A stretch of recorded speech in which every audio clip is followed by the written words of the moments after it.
What's up, poker people? My name's Wes, and this is my poker vlog.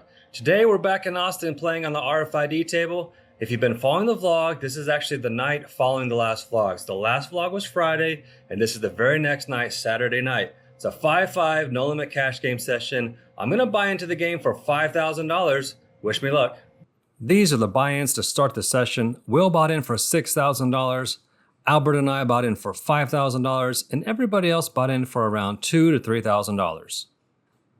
This session was a Saturday night session that followed directly after the last vlog's Friday night cash game session at Texas Card House in Austin. This first hand is going to start out with Armando raising King 10 suited, and I'm going to defend my strata with Deuce 3 suited. Unfortunately, we both have hearts. The flop is Ace, Ace 5 with one of my suit.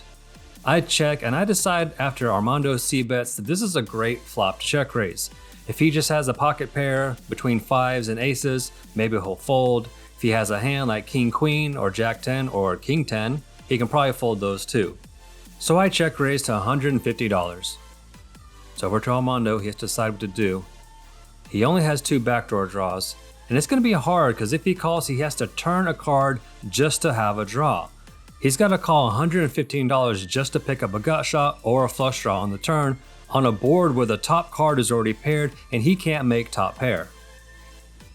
Well, he does call and he does turn a king. He's way ahead of my actual hand now, but if I did have an ace, man, he'd be in trouble. I think another bet might get pocket 8s or 7s to fold, so I'm gonna bet again. I bet $300. Let's see what he does. This is the spot you're put into though when you make this call. Once you improve on the turn in any way, you don't feel like you can fold. And Armando makes the call. We're gonna need a 4. And the river's an ace. When I saw the ace on the river, I thought it was at least in line with what I had been repping this whole time. Even if quads is a very rare hand, maybe finally on this river he gets rid of a pocket pair between 5s and maybe 10s. I made what looks like a value bet. I bet $550, just praying he'll fold.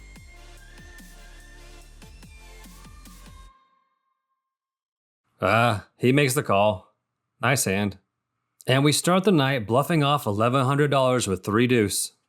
Not a good start. Moving quickly along, Matt's gonna raise it up to $65 with ace queen offsuit.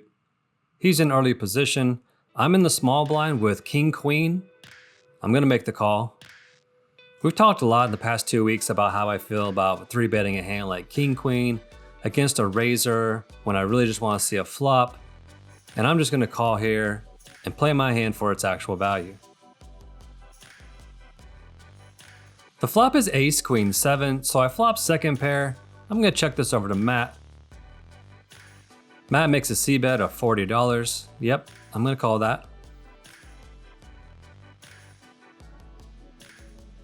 I've only played a couple times with Matt, but I've actually watched him play in the live stream about 4 or 5 times. I have an idea of what he likes to do when he plays. He likes to put a lot of pressure on people. I've seen him attempt and pull off really big bluffs. So when he bets $300 on the turn here, I just decided I was gonna have to call him down with my second pair. I'm probably gonna have to call the river too, and it's gonna be bigger than $300, but I start with a call.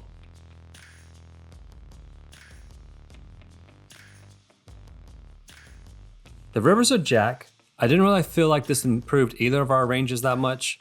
I guess maybe it improves mine more. I'm more likely to have the king 10, queen jack type hand. So I check over to Matt. I know he's gonna bet this river. I don't think he's shutting down with any hand. It's just a question of how much is he gonna bet. And he bets $1,500. I will admit I was very surprised at the size of this bet. I actually didn't think that my own range looked like it was that strong that I could call a bet of this size, which made me think surely that means this is more of a bluff than a value bet. What kind of hand would I have to call $1,500 on this river? I would assume a set or 2 pair, and I don't think he thinks I have a set, as I would have been more active earlier in the hand check raising. So that means he basically has to think I have 2 pair to value bet a hand this big that can beat 2 pair. Which leaves me with basically ace jack or queen jack as the only 2 hands that can really call a bet this big on the river. So that got me thinking that, man, maybe he doesn't even have an ace, maybe my queen's good. I did tell myself I was just gonna call down from the beginning, so what am I gonna change now? And I just remember this hand from the previous night. Look, he bets $1,500 on the river with a 6, bottom pair. Am I really supposed to fold second pair to this guy? I don't think so. So I call. Wrong again. And just like that, I'm down 3K in the session already. Rami looks down at ace queen in this hand. He's gonna raise it up from early position to $30. Folds all the way around to Matt in the straddle. He's gonna call with queen 7 suited, and they're both gonna flop a queen. Flop is queen 10-9 rainbow. Matt checks and Rami bets $50. Matt's definitely gonna make the call, and they're gonna see a turn card.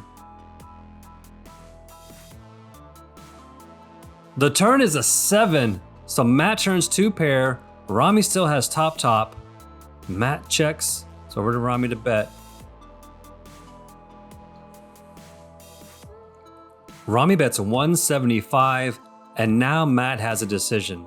Does he want to check raise now, or does he just want to check call? Matt decides to be safe or tricky, one or the other, and he just calls. Going to a river.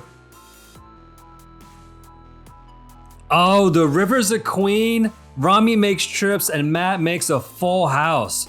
Rami's gonna think he has the best hand here a ton of the time, and Matt checked to him, so now it's over to Rami to decide how big to bet. I can only assume Matt's gonna check raise, and whatever money Rami puts in this pot, it's never coming back. And Rami fires $400 into a black hole. It's over to Matt. Rami's got 1.8K behind. The pot's only $900 at this point, so now Matt has to find the perfect size to bet. Oh, he just goes all in! He puts Rami all in for about $2,000. Oh, what a tough spot. So as you can see, Matt's doing the same thing he did to me. He's just going big, he's going for the maximum, and he gets a call from Rami. What a frustrating hand for Rami. Now it's Justin's turn to punish somebody with ace queen. He's also in early position and raises it up. He's gonna make it 65 to go. And I look down at pocket threes. I wanna see a flop. I wanna try to flop a set and bust Justin. Todd's gonna call too, but he's a nobody, so the computer doesn't show his cards. We're going 3 ways to the flop. At this point, all I'm thinking is 3, 3, 3, and the flop comes 6, 6, 4. Now, it's not a horrible flop. People like to raise with big cards, and I started out with a pair, and now I flopped 2 pair. So Justin's gonna c-bet 125, I call, and Todd gets out of the way. We're going to a turn. And I get counterfeit. This happens so often, it is so annoying. Justin's gonna make another bet of 250, and I look at this board, and all I can think is, what if I raise? If I raise this turn card, can he really call with just 2 big cards? Will he even fold an overpair? I look at my stack to see if I have the ability to raise the turn and shove the river, and I decide that I do. So we're gonna start with A, which is raise the turn. And I make it 625. Now Justin has 2 overs and a flush draw, but he could be drawing dead against the boat. And he folds. What a great play. And speaking of play, you can see Justin wearing a play hat. That's our buddy's new bar in Austin that just opened up, Play on 6th Street. If you live in Austin, go check it out.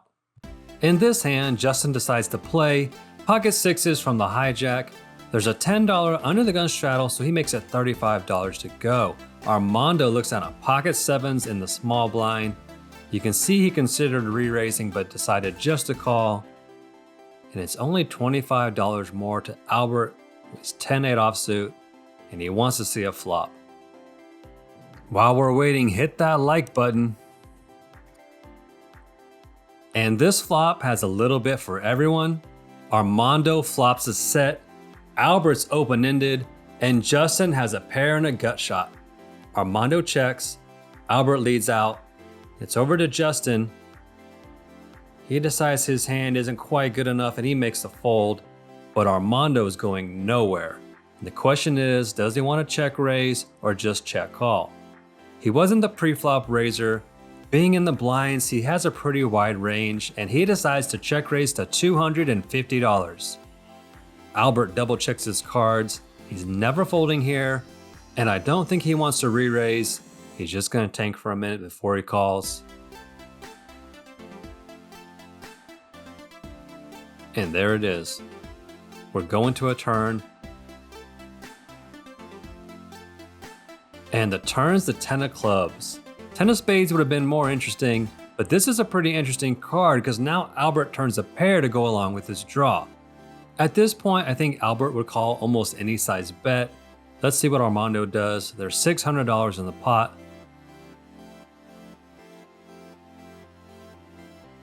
And Armando bets pot. I don't think Albert's folding, but what a big bet for the turn.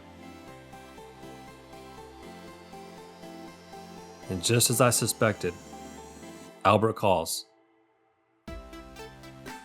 We're going to a river, and look at this. Albert actually only has 3 outs, and there's one of his outs. He rivers the straight. Armando decides this is a card to check. The board's getting pretty scary.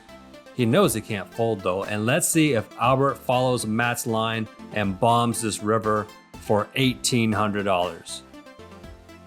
No, he bets $575. Armando calls. Albert wins. I'm gonna raise up Ace-Jack suited in this hand at $25. I get both blinds, Sung and Todd to call. We go 3 ways to the flop. And Todd flops the best of it. Both players actually outflop me, but Todd has the best hand. They check over to me and I see bet $50. Sung's gonna get out of the way and it's heads up against Todd. I have a gut shot on the flop, and now on the turn I pick up a flush draw. Todd checks, and now it's time to make a bigger bet. I don't expect Todd to fold a king or a queen, but now that I turned to flush draw, I really just want the river to be a heart, and I'm gonna go bet with the nut flush. So I bet $225 on this turn card, and now Todd has to make a decision. Being that there's 2 diamonds on the flop, and I could have any kind of hand, I think Todd's gonna call this turn and see a river. And he does call. We're gonna need a heart. I can also hit a 10, but the river's a 9. That does get Jack 10 there. Todd's more likely to have Jack 10 than I am, and now that he's checked, I gotta go for it. I don't think I can check this river and just give up. He could have had a hand like Ace-9 of diamonds that won't call the river. He could have hands like 6-7 of diamonds. We're ahead of all the ace-high draws that he could have had that didn't make a pair, but just to be safe, I'm gonna bet this river, and I bet $560. Now Todd has to make a decision. Do I have enough bluffs for him to call?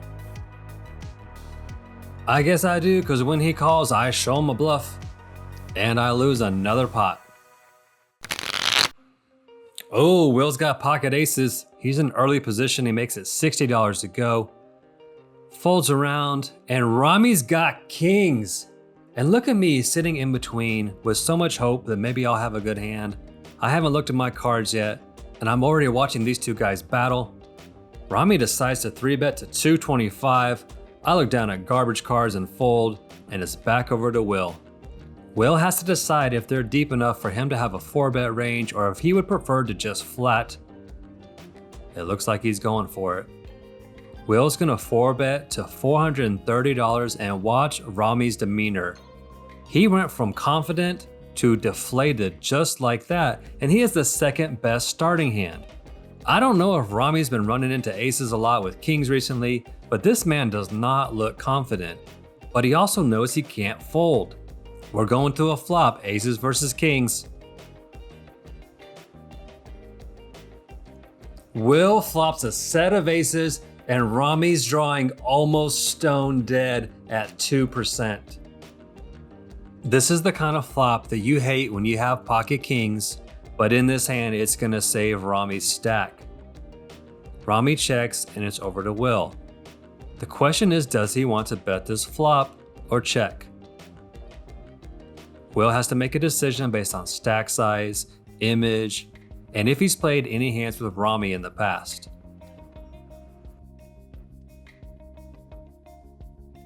Will down bets to $450, and this is where Rami just turns his hand face up and says, "Man, these things are ace magnets." Oh, no, actually he calls. We're going to a turn card.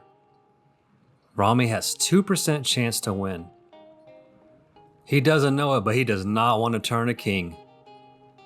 The turn's a jack. Now Rami has a gut shot, but that's not the card he was looking for. He improved to 7%, but he's not going to draw to this straight. He's going to check it over to Will. Now Will has to decide what's the right value size to get paid off. It's going to be hard for Rami to call, and Will probably knows he can't call with much other than ace-king or maybe a turn set of jacks. Rami has a pot-sized stack, but Will should realize it's going to be hard to get him to put that stack in the middle without a set. So Will has to pick the right size to get him to commit maybe on the river. I think if Will bets something like $800 and then $1,100 on the river, maybe that widens the range of hands he can get called by. But Will's seen people calling pot-sized bets all night long, so he decides to rip it in, and Rami folds. In this hand, Todd's gonna look down at King Queen offsuit under the gun and decide to raise. I might actually just fold this hand at this table under the gun, because there's a lot of players that act behind you that could do something funky, such as maybe 3-bet you with 8-5 suited. So I guess Rami's steaming after that last hand, and he wants to put his chips to work right now. He's gonna 3-bet to 140 with 8-5 of spades. It's gonna get all the way around to Todd, and once you've already opened, it's hard to fold King Queen. We're going to a flop. And on a king high flop, it's gonna be hard for Todd to misplay this hand. He's way ahead of Rami. Now his King Queen is gonna be pretty easy to play. He's gonna check it though. Rami's gonna bet $100. It's a pretty easy check call for Todd. He does call. And now Rami turns an 8. This might get him in some trouble. But since he knew he was bluffing, he's probably just gonna check this card on the turn and hope he gets to showdown and wins the hand. The turn does go check, check. And the river's another 8. Rami goes backdoor trips. Let's see if Todd's gonna value bet this river. Todd reaches for chips, and he bets $225. I think this is a clear raise for Rami. Although there is a flush that got there, I think he should be raising this river. Rami raises to $575. Todd almost shows his hand and then realizes he got raised. It's not much more, he makes the call, and Rami's gonna take it down. I wonder if that's gonna end his tilt from the kings versus aces hand.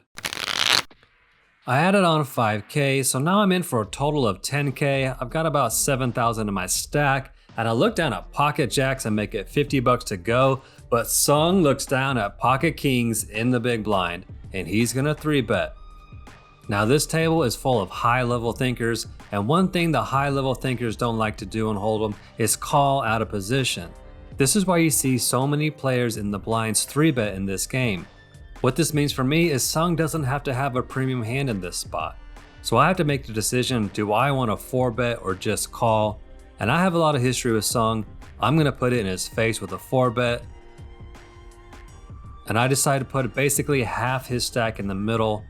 I make it $700, trying to get him to just go ahead and shove, and we can see 5 cards. Now of course, I don't know he has kings at this point. I'm still thinking he could have ace king, ace queen, some other aces and pocket pairs, and I just want to flip for his 1.5k stack. He's acting like he's not sure what to do, which is just a waste of time, and then he goes all in, and I call. And it's at this point that I find out I've only got 2 outs. And that's not one of them. Sung wins a 3k pot. Armando doesn't straddle under the gun, so when he looks down at pocket tens, he raises it up to $20 over the $5 big blind. And it's gonna fold around to Justin with ace-5 suited on the button. He decides to call. Now Rami makes 100 of pocket eights in the small blind, and I haven't folded yet, and that's because I have big slick in the big blind. I make it 305 to go. Armando's a little annoyed to be 3-bet and 4-bet with pocket tens, but he doesn't really have an option at this point, and he's gonna have to let it go. Justin folds on the button, and it's back over to Rami. He's not tilted anymore and decides to call with pocket eights to see a flop. I guess he's trying to flop an 8. The flop is king, queen, deuce, so at this point I'm pretty happy with my hand. I finally hit a flop that I like. There's $650 in the pot. I'm definitely gonna c-bet this.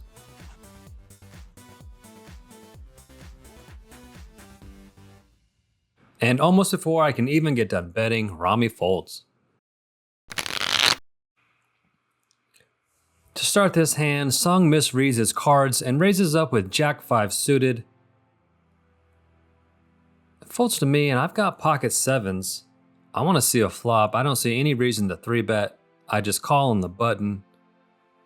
And Will's going to look down at a suited ace-4 wheel hand. And since he's going to be out of position, he decides to 3-bet to 150, putting in the little squeeze play. Sung gets out of the way like he should have from the beginning. And I'm gonna make a call in position with a pocket pair.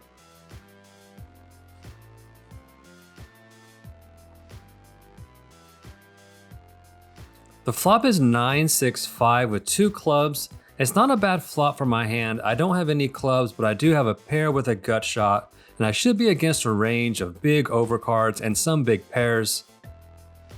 Will decides to continuation bet $200 on the flop.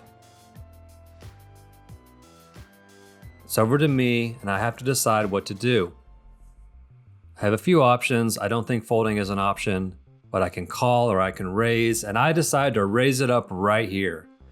Let's put him to the test. If he just has 2 big red cards, maybe he'll fold right here, and all his equity will be gone. We can also buy a river card for the price of the raise sometimes. So if I make it 600 here, maybe now for that extra $400, I get to see the turn and the river without him betting. So I make it 600 and Will calls.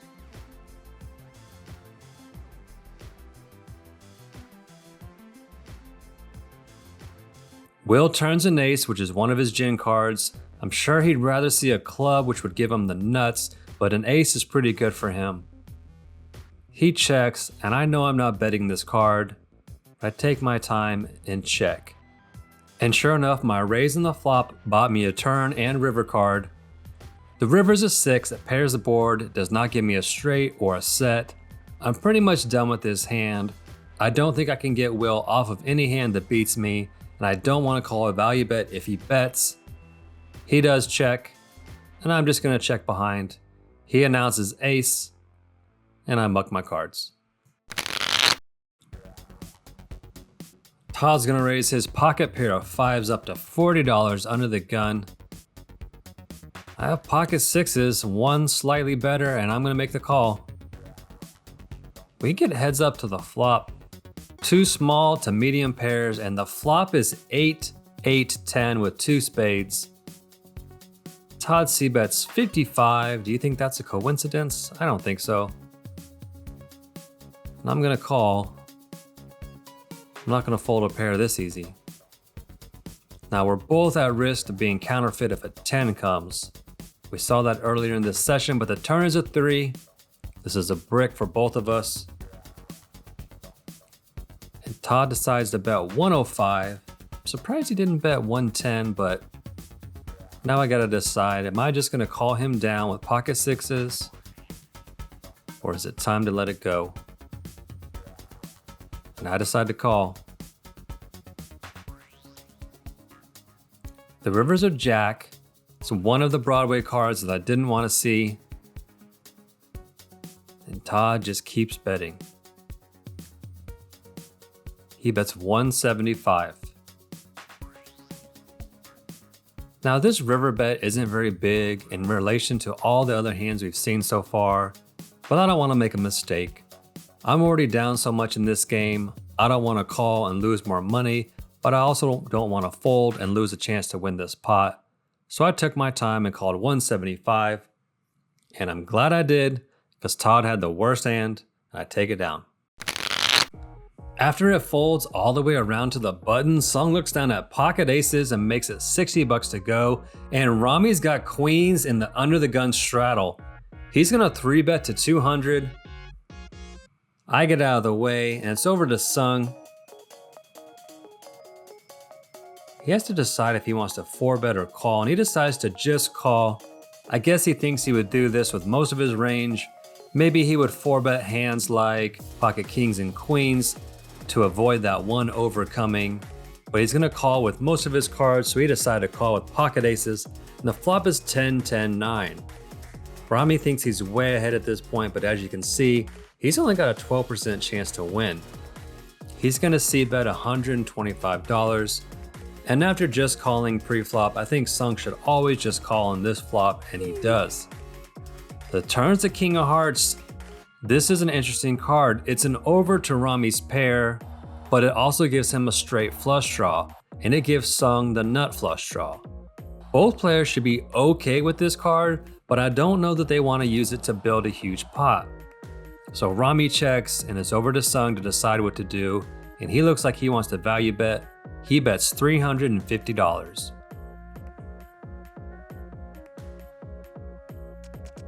Most likely, Rami's just gonna think and call in this spot. Check raising would be kind of crazy because you could get blown off your equity.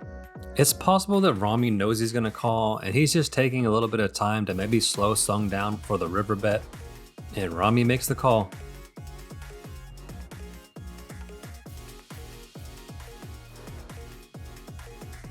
The river's the 9 of spades, so now we have a double paired board. There's plenty of straights and full houses and flushes available in this hand. Rami checks instantly, and it's over to Sung to decide, can he value bet aces here? I think the answer is yes, and I think he should bet a size that if he were to get shoved on, he could actually fold. This is a pretty thin value bet. You're basically targeting ace king, queens, and pocket jacks, but none of the other hands because all of those hands beat you. I think if you bet $600 to $700 here and Rami were to shove, you could fold, but he bets $1,100 and Rami basically snap calls and realizes he's up against another big pair. Rami's running bad. With everybody folding around to the button, Armando looks down at ace-jack offsuit and raises it up to $40. Albert has king-queen suited in the big blind.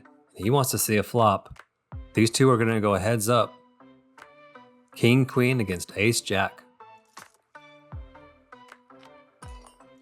And they both miss. The flop is 7-4-3 rainbow. Albert checks. Armando's going to c-bet 50 bucks. And Albert decides to float with 2 overs and a backdoor flush draw out of position. Well, the turn's a 10 of spades. That's one of the cards he's going to need to win this hand. Albert checks to Armando. And he's going to bet again. With just ace-jack high, he bets $100. If Albert could see his cards, he would check raise his turn card. But he decides just to call. He's going to need a spade, king, or queen on the river. And the river's the 2 of spades. Albert makes the king-high flush. The good thing for Armando is Armando just has ace-jack high, no pair. He can't call any bet that Albert makes. With a pot of $400, Albert dunks out $400, but Armando can't call with just ace high. What? And Albert shows the second nuts. It's one orbit later, and Armando is on the button again, this time with queen jack suited. There's a $20 straddle. Looks like he just calls from the button. Albert's gonna call, Matt's gonna call, and Sung checks his option. The graphics were a little slow, but we have queen jack versus 10-7, king 3, and pocket sixes. On a king 10-6 flop, Albert bets out with a set. He gets called by Matt, who has top pair and a backdoor flush draw, and Sung comes in raising with 10-7 offsuit to $325. And Armando's on the button with an open-ended straight flush draw, and he hasn't even entered the pot yet. This is actually a big bet already coming around to him, and every player in this hand has showed interest in this hand. Armando's got 1.6k total, and he's not sure what to do, but he puts it all in the middle. Albert's looking at bottom set, wondering what's going on here. He got called by Matt, raised by Sung, and re-raised by Armando. But Albert puts it all in the middle too. We're gonna be playing a big pot. They are heads up for almost a $4,000 pot. They decide to run it twice. Armando makes a flush on the first run. There's a bit of a delay as the computer graphics are a little behind and trying to get caught up on the multiple runouts. And on the second run, he makes a straight. Armando scoops. Justin starts this hand out, raising ace-king offsuit under the gun.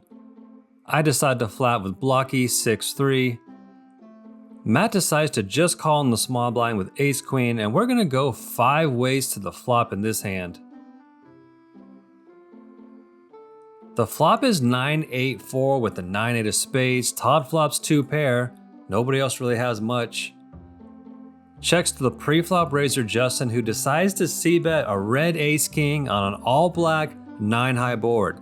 This is not a board I would be putting a c-bet in with this hand. There's too many players in this hand, and you really don't have anything. It's going to be hard to even turn any equity other than an ace or a king. And now it's to Todd, who has top 2 and a $400 stack, and he puts it all in the middle. Justin's got a spot where he just needs to let it go. His very best equity is against a draw, and even a draw is going to win about 40% of the time. Think against the range of hands that Todd's going to show up here. You just have to let ace-king go. But Justin calls. They decide to run 2 turns and 2 rivers. Todd wins the first one, and Todd wins the second one. Todd doubles up. Sung has ace-jack in this hand. He's gonna open to $35 over the $10 under the gun straddle. It's gonna fold around to Armando in the big blind with 7-6 offsuit. We've talked about people 3-betting from the blinds when they have a hand that they can steal from a late position raise, or they just don't want to play out of position. This re-raise seems a little bit wide to me, but he does 3-bet from the big blind. Armando makes it $135. It's 100 more to Sung, and he calls. They're going to a flop, heads up.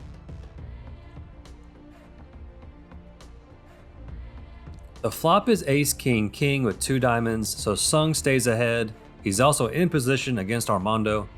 And Armando has to decide, is this a flop I want to c-bet? I would think most of the time when you 3-bet from the blinds, you do want to bet this flop. The pot has $285 in it, and Armando c-bets $65. It's a very small bet.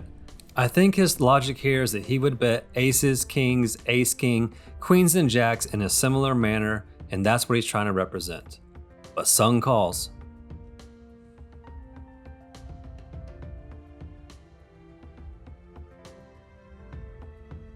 The turn is a 5 of hearts, so this card doesn't help anybody.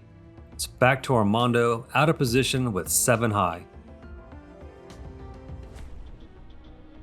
He decides to check. He's given up on this one.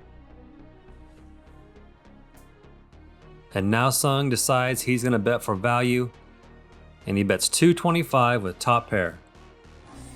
The jig is up, and Armando's going to have to let this one go.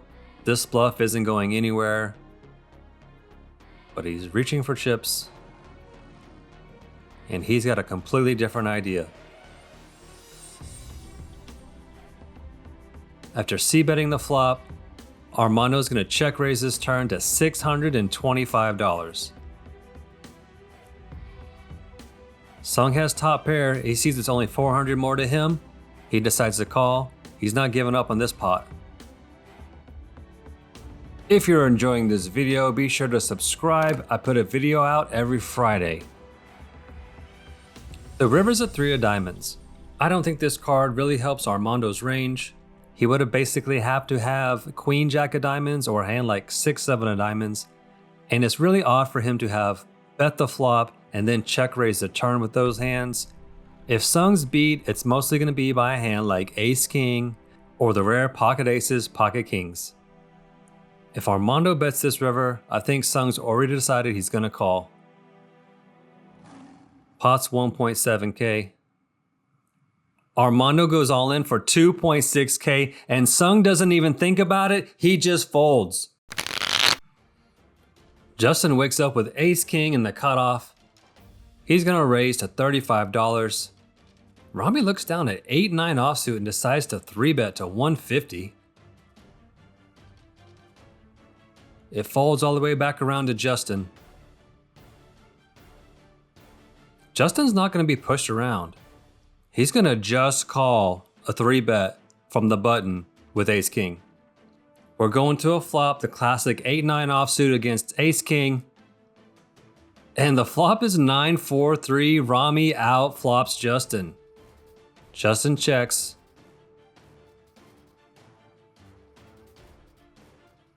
And Rami decides to check his top pair. Let's see if he gets punished for that. No, the turn is a deuce. And Justin decides to bet his 2 overs and a gut shot wheel draw. Maybe he thinks he's up against Ace King. And now Rami raises to 350. It's basically a click back, but it's going to do the job. And I think maybe Rami was just playing with him. Sung looks down at King 10 suited in early position. He decides he's going to raise it up. Sung makes it $35. Justin quickly calls. Let's see what he's got. Pocket deuces. It's going to fold around and they're going to play this one heads up. Razor versus player. The flop is 9-7-4. No set for Justin. 2 overs and a flush draw for Sung. He c-bets $50 and Justin quickly calls with an underpair. I'm not sure about that play. Going to a turn. And the turn is a deuce of hearts. How did he know it was coming? It's back over to Sung, who still has 2 overs and a flush draw. I would think he would bet this turn. He does bet, he bets 175, and it's over to Justin, who turned a set of deuces. And Justin's gonna raise to $600. It's gonna be $425 more to Sung, who can call, try to hit his flush on the river. Sung goes all in and Justin snap calls. What is going on in this hand? Sung says one time, he's gonna need a club. The river's a 10 and that's not gonna do it. Pocket deuces wins the 3.2k hand. And that is the play of the day. Matt starts the action in this hand, opening with 6-5 suited. We're gonna get a bunch of callers. It's only a $20 raise because there wasn't a straddle. Queen, Jack, King, Queen, King 8, and 6-5 all going to the flop, and the flop is Jack, Jack 3. Rami missed, he checks. I missed, I check. Matt missed, he checks, and Justin has trip jacks and decides to check the flop, and Rami and I both turn a king. Rami checks and I check. We all check it over to Justin. And Justin bets $50 on the button.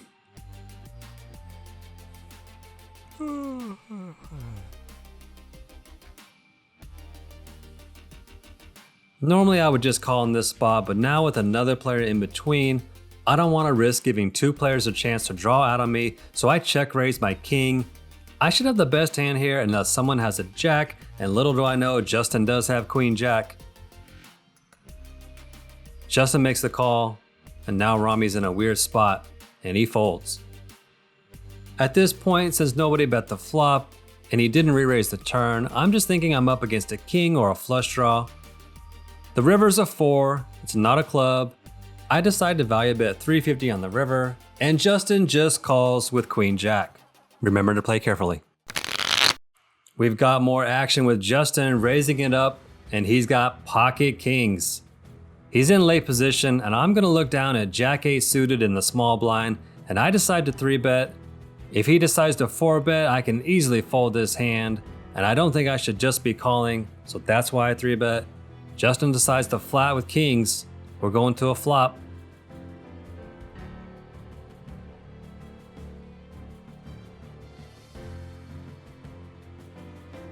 It's a Jack high flop, Jack 5-3 with 2 clubs. I flop top pair after 3-betting, so I'm gonna c-bet. I bet $200.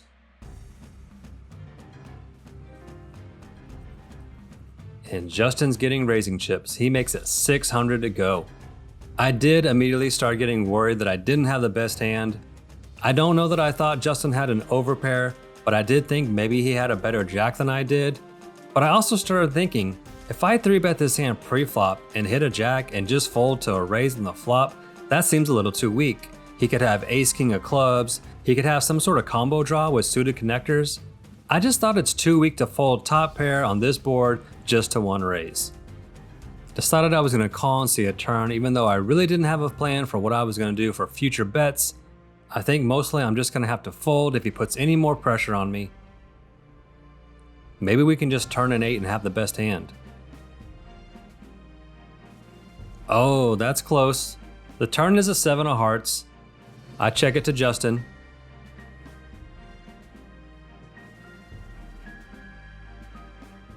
Now Justin checks behind. Now I'm actually thinking he does have a jack more often than an overpair. The river 5 pairs the board. I check to Justin, and he has a slam dunk value bet with an overpair. If somehow I had jack 7 and turn 2 pair, he now has the best hand. Justin thinks about it, and he decides he's already won enough money in this hand. He checks behind. That's the safe play. Will's back in action with pocket 5s, he's raising it up. Albert's gonna make the $40 call with ace queen, and Matt looks down at kings. He makes it 210 to go, raising his big pair.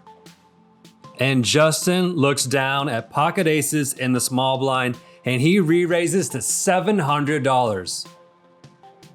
We might have a huge pot here. So Matt's contemplating his options. He knows he can re-raise, but he also knows if he flats, he's in position. He decides just to call $800 with pocket kings.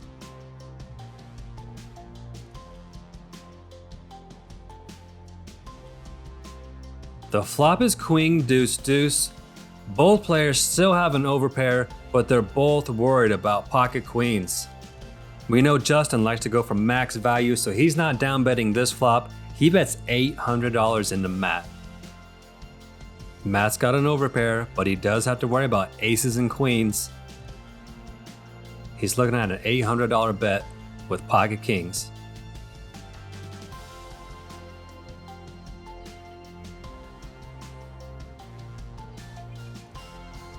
And Matt makes the call. This pot is $3,000 before we even get to the turn card.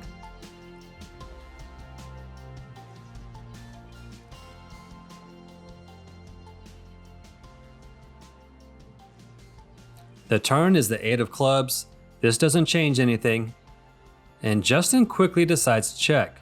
I do understand why he would check this card.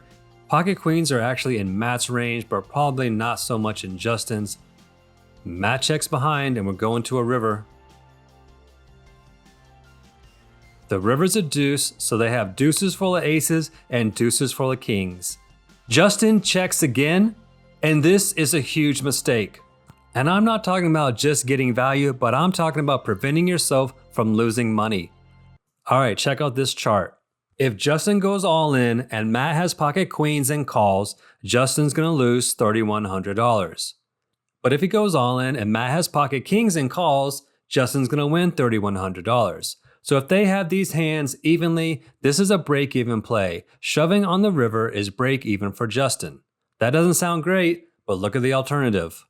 Now when Justin checks the river Every time Matt has pocket queens and he goes all in, Justin's going to have to call and he's going to lose $3,100. But when he checks and Matt has pocket kings, Matt's just going to check behind and he's not going to win any more money. That means checking is going to lose $3,100. All in is clearly the better play to protect yourself from losing $3,100 on average in this hand. In the actual hand, Justin checks and Matt checks behind. Justin's gonna win the 3K pot, aces versus kings. Do you think checking was the right play? Leave a comment below.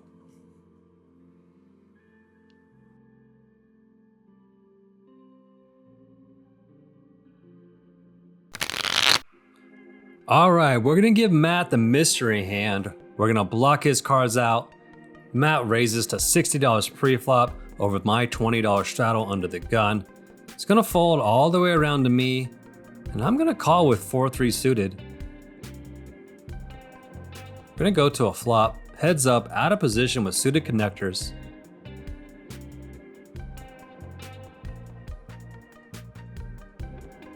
And I flop bottom 2 pair on 7-4-3.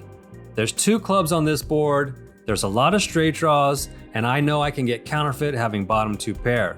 I decided to lead out on this board. My hand's pretty strong, but it can look like I have a draw. I think this is a good spot to bet instead of always check raising.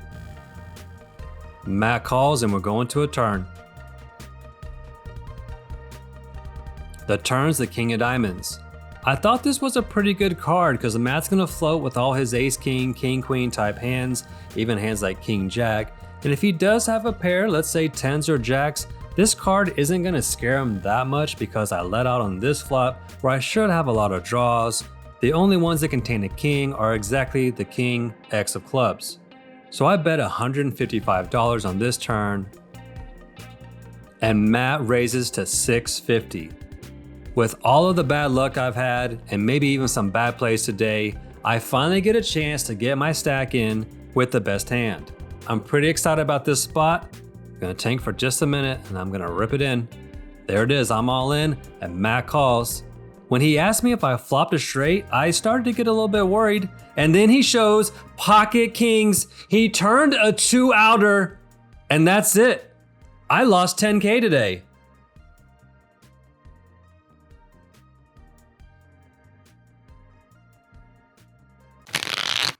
But for some reason, Wes's game continues on without Wes. In this hand, we have Will raising it up with ace-queen offsuit. It's back over to Matt. As you can tell, he's been running pretty good. He's got pocket 10s. He's gonna 3-bet to $150. Taking my seat is Richard, who's going by Doodlebob, which I've heard is his middle name. He's looking down at ace-king, and he's seen a raise and a re-raise before it ever gets to him. This is an awkward spot, but he's making the right play. He's gonna 4-bet. Cold 4-bet ace-king. Will gets out of the way and it's over to Matt. The raise is to $425, it's only $275 to call. Matt's definitely not folding. He makes the call. Richard just sat down the game and he's already going to a flop in a 4-bet pot. And he flops a king, but Matt flops a set of 10s. It's on Richard.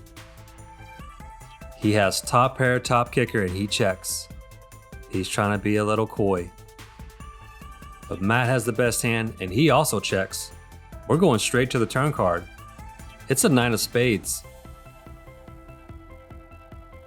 The option's on Richard.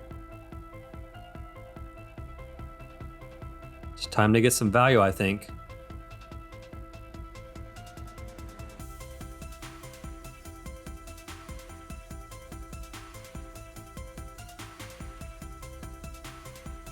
Pot's $905 and Richard bets $405. Look at Matt acting like he doesn't know what he's gonna do. And look at Richard, he's actually trying to remain calm. In reality, he's drawing dead, stone dead. And Matt calls. The RFID system gets a little behind here. We actually see a river deuce And Matt checks one more time over to Richard. Richard has top pair, top kicker, and he goes all in and Matt snap calls. And just like that, Richard gets felted. First hand he plays. And you know what I say about friends? Richard is about to find out how good of a friend Will is. Oh, okay, well, I guess they're not that close. But Richard is back in action and he's raising it up with ace jack suited. He makes it 75 bucks to go. Is Matt gonna give him action? Matt 3-bets to $300. And I can assure you, Richard's gonna proceed with a little more caution this time after that last hand. I do think Richard should call this 3-bet. You can't just be folding this type of hand to one raise. And he does call. They're going to a flop. Yeah, I don't think that's working out for you. The flop is 6-7 deuce. Matt's still ahead with ace queen high. Richard has nothing. He's lucky he didn't flop an ace. And Matt c-bets $290. So over to Richard, he just has ace jack high and a backdoor flush draw, but he makes the call with the 2 overs.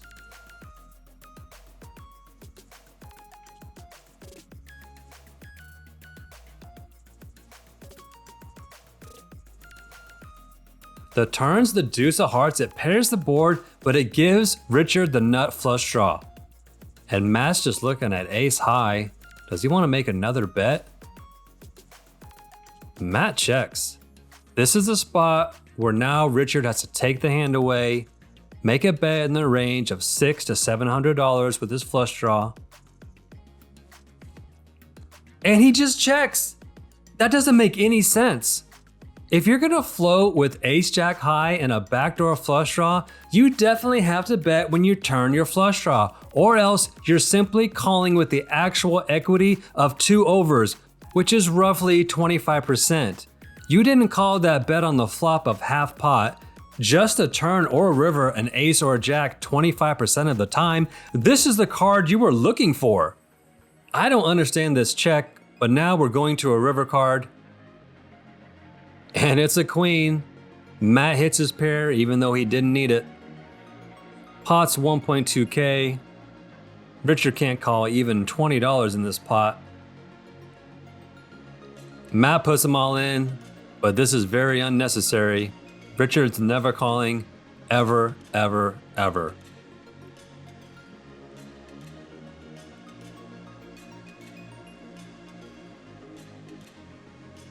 Richard calls with ace high!